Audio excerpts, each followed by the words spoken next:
So yun mga ka-idol, may good news ako sa inyo.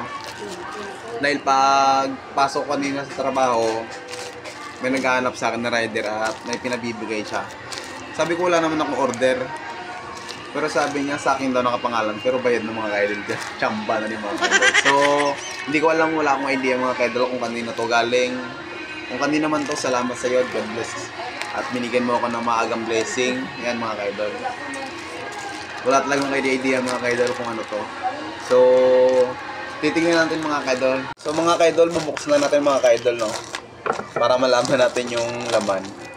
Ang bait naman na nagpadala nito sa akin. Biruin mo, walang bayad.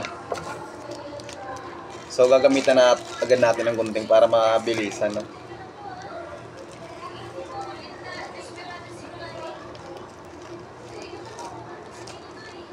Pag siniswerte nga naman mga ka-idol, hindi mo hinihiling kung saan dumarating.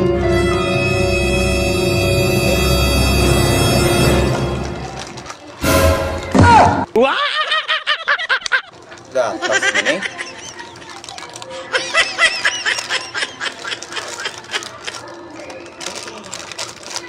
Sana bigay nito ang galing mo.